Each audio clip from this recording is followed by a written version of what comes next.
जय श्री कृष्ण. आज ज्या आजीची सावली आपण अनुभवणार आहोत त्यांचं वर्णन मी करायलाच नको. त्यांना ओळखणारे सर्वजण आहेत. आता आपण त्यांच्याच तोंडून त्यांचे सगळे अनुभव ऐकू. पुष्टीमार्ग, त्याची सेवा, त्यांचे बोल आपण सगळ्यांनी ऐकूयात. सुखनो विचार.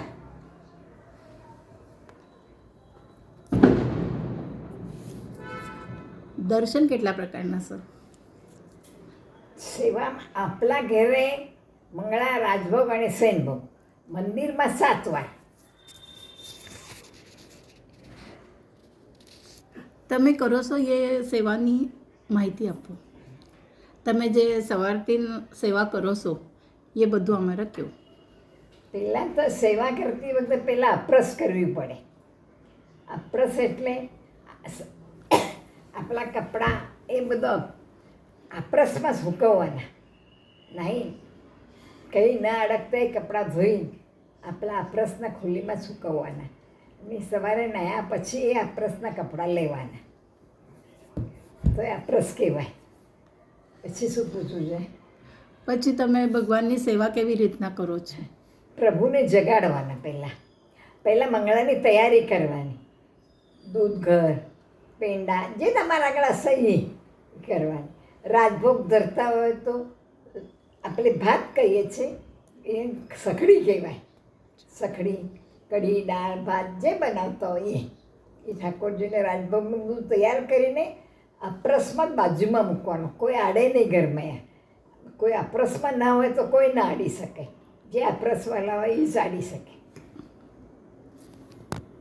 પ્રભુને જગાડવાના એટલે ધીમા હાથે આપણે હાથ હાલગત ધીમા હાથે ચાદર કાઢાય, ધીમા હાથે હાલને ફેરાય અને પ્રભુને જગાડવાના. જગાડતી વખતે જગાડવાના જ કીર્તન કરવાના. પ્રાપ્ત સમય ઘર ઘર સે મુખ દેખ અને કો આઈ ગોકુલ કી નારી. જશોદાના મૈયાના આજુબાજુમાં બધી ગોપીઓ રહેતી હતી. એ સવારે પ્રભુ જગવાના પહેલાં એમના ઘર આગળ આવીને બેસતી હતી કે પ્રભુ હમણાં જાગશે. એટલે પ્રભુને જગાડવાના એટલે પહેલાં કીર્તન કરવાના. પ્રાપ્ત સમય ઘર ઘર સે મુખ દેખ અને કો આઈ ગોકુલ કી નારી. અપનો કૃષ્ણ જગાડે જશોદા મૈયા આનંદ તારી. જશોદાજી ને બાળકને જગાડે છે. આપણે પણ આપણા ઘરે ઠાકોરજીને એવી રીતે જ કરવાનું બધું. પ્રભુને પહેલાં સ્નાન પહેલાં મંગળ ભોગ ધરવાના. કે આપણે જમીએ છીએ અને કોફી ચા કાંઈક તો પીએ છે ને આ પહેલાં. એટલે ઠાકોરજીને પહેલાં મંગળ ભોગ ધરવાના. મંગળ ભોગ અને પછી પ્રભુને મુખારવિંદ્ર પરથી પ્રભુને જગાડતી વખતે કહેનો પ્રાપ્ત સમયે ઘર ઘર સે મુખ દેખ ને કો આઈ ગોકુલ કી નારી. આપણનો કૃષ્ણ જગાડે જશોદા મૈયા આનંદ કા. પ્રભુની ચાદર ધીમેથી આમ લેન ખેંચીને એમ નહીં ચાલવાની. ધીમેથી આ કીર્તન કર્યા પછી ધીમેથી ચાદર કાઢવાની, પ્રભુ મુખારવિંદર જોવાનું અને પછી સિંહાસન પર. સિંહાસન એટલે ચાદર પાથરેલી બેસવાનું સિંહાસન હોય એના પર હાથને સુગંધી લગાડવાની. એ ચાદરના પણ આમ સુગંધી લગાડવાની અને પ્રભુને પછી જગાડવાના. પ્રભુને અત્યારે પણ એવી રીતે જ કરવાનું. અને એના પછી સ્નાન કરાવો છો. પછી ભોગ, મંગળ ભોગ ધરવાનો. મંગળ ભોગમાં દૂધ, ખડી સાકર અને 2 પેંડા. પેંડા ન હોય તો પછી કાંઈક ફ્રૂટ મીઠ હોય તો પણ પેંડા અમે કરીએ છીએ. અને એના પછી સ્નાન કરાવો છો. ભોગ ધર્યા પછી ભોગના કીર્તન કરવાના. 5-7 મિનિટ ભોગ રવા દેવાનો. તરત ભોગ ધર્યા પછી પેરો લાવવાનો. જેમ પડદો પેરો લાવી 5-7 મિનિટ રહેવા દેવાનો. એ ભોગ ધરીને થયા પછી ટાળી પાડવાની. અને કેમ કે આના પ્રભુને જમતા આપણે ટાળી પાડવાની. 3 ટાળી પાડ્યા પછી ટેરો બાજુ ન કરવાનો. એ ભોગ બાજુને મૂકવાનો અને આચમન કરવાનું. જળ લેવાનું, આચમન કરવાનું, મુખારવિંદ્ર લૂસી નાખવાનું અને પછી સ્નાનની તૈયારી કરવાની. સ્નાન કરાવો એનામાં કેવું ભજન કેવું છે? જમના જન્મમાં કેસર ગોળું સ્નાન કરાવું શામળા. એ આપણે બધા જ કહીએ છીએ. અને પછી જે શૃંગાર કરે હા એ શૃંગારના તમારે આગળ પ્રકાર છે. શૃંગાર હોય એ કરવાનો, ના હોય તો નહીં કરવાનો. પણ ગુંજાની માળા તો ખાસ. અને જે શૃંગાર કરો છો હા. એ શૃંગાર કરો છો હા. એ તમે અ, તડકામાં અલગ હોય, પછી હિવાળામાં અલગ હોય, હા, વરસાદમાં અલગ હોય. ઠંડી પ્રમાણે હોય, ઉનાળા પ્રમાણે બહુ ભારે શણગાર નહીં કરવાના. આપણે સહન નથી થતો તો મારા લાલાને કેમ સહન થશે? એટલે આપણે ભારે શણગાર નહીં કરવાના ગરમીના. ઠંડીમાં ગમે તેવા શણગાર ચાલે, ભારે વસ્ત્ર એકદમ ગરમીના હિસાબે એકદમ પાતળા વસ્ત્ર સીવવાના. વરસાદમાં ઠંડી પ્રમાણે કરવાના. એવું કાંઈ નથી કે બહુ વરસાદ હોય તો જરા ઠાકોરજીને ચાદર બે નાખવાની, એક નાખી છે તો બે નાખવાની. શણગાર તો એ જ, રાજભોગ પણ એ જ, પણ પોઢાવતી વખતે ચાદર વધારે નાખવાની. હવે રાજભોગ તમે વર્ણન કરો, શું કરો છો રાજભોગમાં? રાજભોગમાં આપણે રસોઈ કરીએ એને રાજભોગ કહીએ. આપણે બધી રસોઈ કરીએ, દાળ ભાત શાક રોટલી, એને રાજભોગ કહીએ. લાલાને શું વધારે પસંદ છે એ પણ કહો. લાલાને તો તમે માખણ ધરો, પેંડા ધરો. પેંડાની દૂધઘર તો ખાસ ધરવાના જ. આ ઉત્સવ હોય, આ શ્રાવણ મહિનો છે, અધિક મહિનો છે, તો બે પ્રકાર વધારે બનાવવાના. માનભોગ બનાવે, પૂરણપોળી બનાવે, ચૂરમાના લાડવા બનાવે. જેવો તહેવાર એ પ્રમાણે સામગ્રી બનાવીએ છીએ. આજે અમે પણ બનાવીએ છીએ.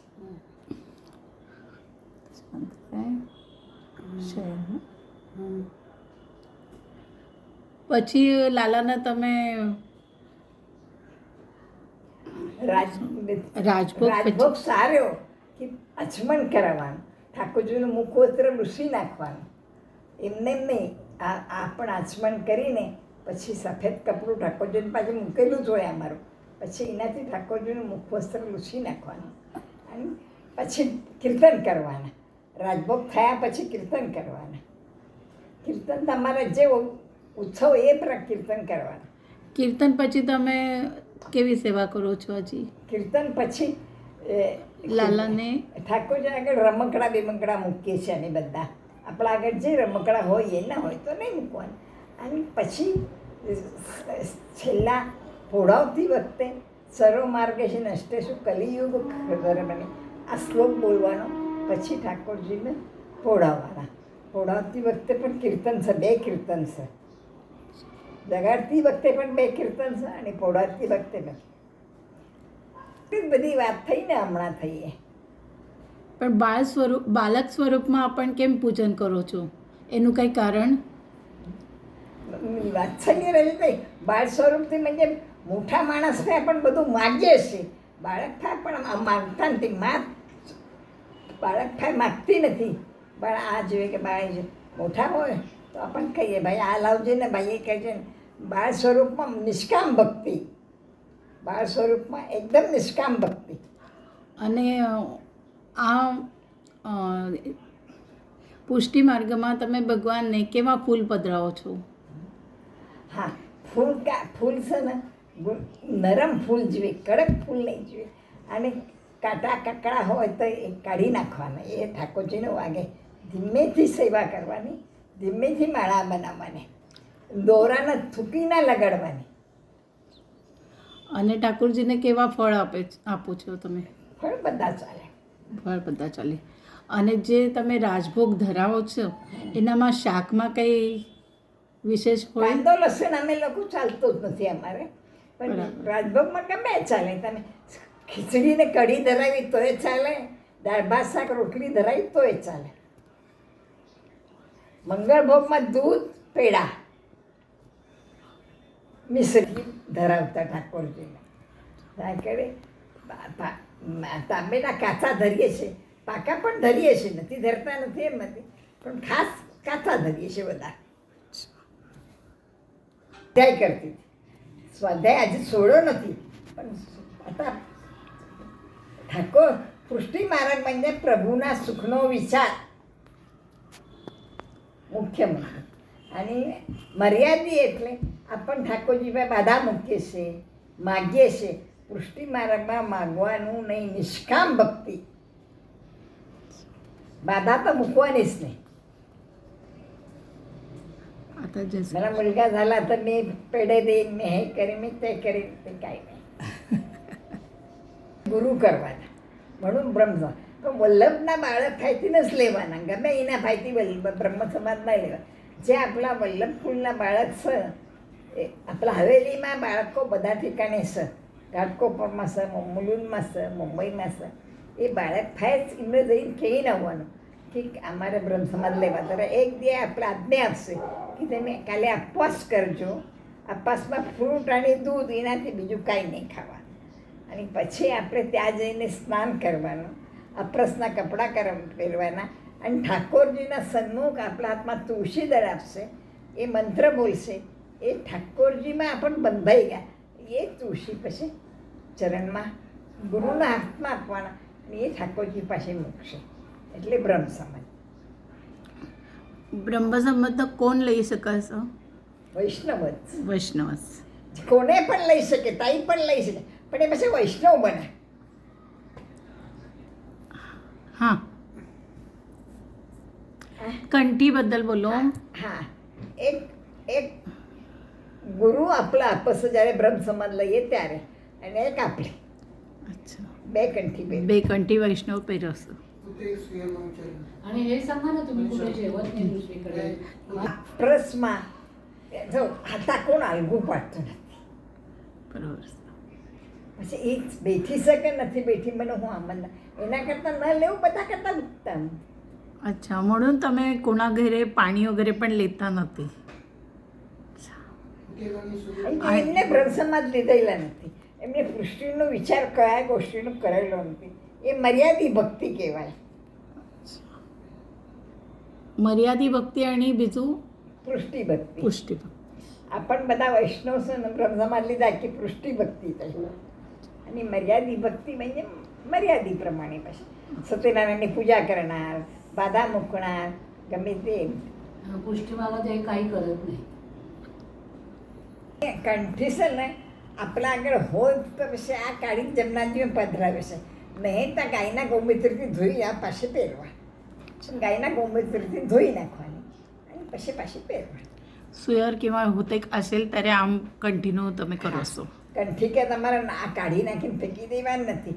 અને અમે ગાયના ગૌમૂત્ર બધા ઠેકાણે મળે છે, એનામાં ધોઈ નાખવાની પછી પહેરવાની, પવિત્ર થઈ ગઈ.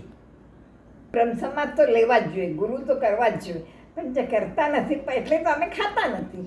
તમે ગુરુ કરો નથી એટલે ખાતા નથી. મારે આશુ બનાવે તો મેં ખાઉં છું.